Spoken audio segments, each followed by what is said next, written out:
आप सभी को अहोई अष्टमी व्रत की हार्दिक शुभकामनाएं। अहोई अष्टमी का व्रत कार्तिक कृष्ण पक्ष की अष्टमी तिथि के दिन रखा जाता है। पुत्रवती महिलाओं के लिए यह व्रत अत्यंत महत्वपूर्ण होता है। इस दिन महिलाएं अपने संतान की कल्याण, दीर्घ आयु और सुख समृद्धि के लिए निर्जला व्रत रखती हैं। अहोई अष्टमी के दिन माताएं अपनी पुत्रों की भलाई के लिए उषा काल यानी भोर से लेकर गोधूली बेला तक उपवास करती हैं और सांझ के दौरान आकाश में तारों को देखने के बाद व्रत को तोड़ा जाता है।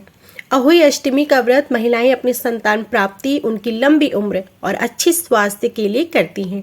तो आज की इस वीडियो में आप जानेंगे अहोई अष्टमी के दिन अहोई माता की पूजा किस प्रकार की जाए, इस दिन आपको किन नियमों का पालन करना है। अष्टमी तिथि प्रारंभ होगी 5 नवंबर दिन रविवार को सुबह 12:59 से, वहीं इसका समापन होगा 6 नवंबर दिन सोमवार को सुबह 3:18 पर।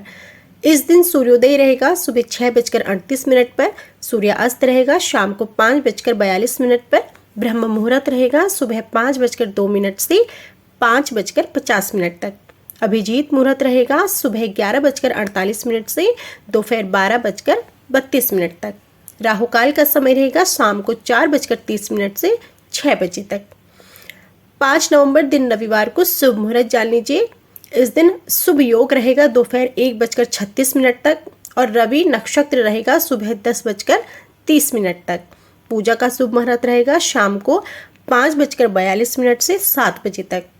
तारों को जल देने का समय शाम को 5:58 पर रहेगा और व्रत खोलने का जो समय है वह शाम को 5:58 से 7 बजे तक रहेगा। इस बीच आप अपना व्रत का पारण कर सकते हैं। अब जानिए अहोई माता की पूजा किस प्रकार करें। व्रत वाले दिन प्रातः काल उठकर स्नान करें और व्रत का संकल्प करें कि पुत्र की लंबी आयु एवं सुखमय जीवन हेतु मैं अहोई माता का व्रत कर रही हूँ। अहोई माता मेरे पुत्रों को दीर्घ आयु, अच्छा स्वास्थ्य और सुखी रखें।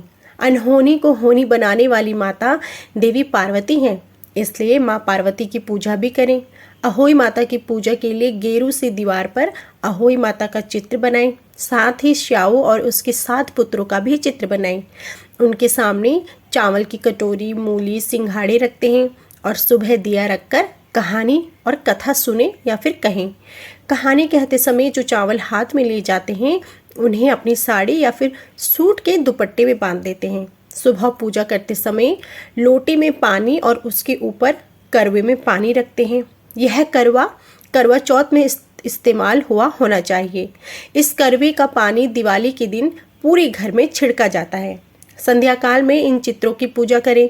पके खाने में 14 पूरी, 8 पुओं का भोग लगाएं। अहोई माता को आज के दिन आपको भोग जरूर लगाना है। उस दिन बयाना भी निकालें। बयाने में 14 पूरी या फिर मठरी या काजू होते हैं। लोटे का जो पानी शाम को चावल के साथ तारों को अर्घ्य दिया जाता है। शाम को माता के सामने दिया जलाएं और पूजा का सारा सामान, पूरी, मूली, सिंघाड़े, पोए, चावल और जो पका हुआ खाना होता है वह किसी ब्राह्मण को दे दें। अहोई माता का कैलेंडर दिवाली तक लगा रहना चाहिए। अहोई पूजा में एक अन्य विधान यह भी है कि चांदी की अहोई बनाई जाती है जिसे स्याहू कहते हैं। इस स्याहू की पूजा रोली, अक्षत, दूध, भात से की जाती है। पूजा चाहे आप जिस विधि से करें, लेकिन दोनों में ही पूजा के लिए एक कलश में जल भरकर जरूर रख लें। पूजा के बाद अहोई माता की कथा जरूर सुनें और सुनाएं। पूजा के पश्चात सासू माँ के पैर छुएं और उनका आशीर्वाद प्राप्त करें। घर में जितने भी बड़े बुजुर्ग हैं उनका आशीर्वाद जरूर लें। इसके पश्चात व्रती अन्न और जल का ग्रहण करें। अब जानिए इस दिन पूजा सामग्री क्या क्या रहेंगी। अहोई माता के व्रत में सरसों के तेल से बने पदार्थों का ही प्रयोग होता है। जैसे महिलाएं घर में मट्ठियाँ, गुड़ से बना हुआ सीरा, पुए, पूड़े, गुलगुले, चावल, साबुत उड़द की दाल, गन्ना और मूली के साथ ही मक्की अथवा गेहूं के दाने रखकर उस पर तेल का दीपक रखकर जलाती हैं तथा अहोई माता से परिवार की सुख शांति, पति पुत्रों की रक्षा एवं उनकी लंबी आयु की कामना से प्रार्थना करती हैं तथा तारे निकलने पर उसे अर्घ्य देकर व्रत का पारण करती हैं। इस दिन आपको नियमों का पालन भी करना होता है। अहोई माता के व्रत में बिना स्नान किए पूजा अर्चना नहीं करनी चाहिए। इस दिन महिलाओं को मिट्टी से जुड़े कार्य से बचना चाहिए। इस दिन काले, नीले या फिर गहरे रंग के कपड़े बिल्कुल भी ना पहने। व्रत विधान के अनुसार किसी भी जीव जंतु को चोट ना पहुंचाए, हरे भरे वृक्षों को ना तोड़े।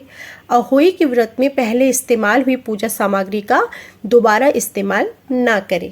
इस व्रत के प्रभाव से संतान के जीवन में सुख समृद्धि बढ़ती है और वे अपने जीवन में अपने हर लक्ष्य को भी प्राप्त करते हैं। जिन जातकों की संतानों को शारीरिक कष्ट हो, स्वास्थ्य ठीक ना हो या फिर कई बीमारियों से बीमार रहते हैं, तो उस संतान की माता को इस व्रत को पूरे मन और श्रद्धा से करनी चाहिए। इससे उनकी संतान का कष्ट तो दूर होगा ही, साथ ही दीर्घ आयु की प्राप्ति भी होती है। संतान प्राप्ति की कामना रखने वाली स्त्रियां इस व्रत को रखकर अहोई माता से संतान की प्रार्थना करें। इस व्रत के साथ एक नियम यह भी है कि इसे एक बार करने के बाद आपको आजीवन करना पड़ता है। इस व्रत को पुत्र और पुत्री दोनों के सौभाग्य में वृद्धि के लिए किया जाता है। तो यह थी संपूर्ण अहोई माता की पूजा विधि और महत्व। उम्मीद करती हूँ यह वीडियो आपको ज़रूर पसंद आई होगी। वीडियो पसंद आई हो तो प्लीज़ वीडियो को लाइक ज़रूर कीजिएगा।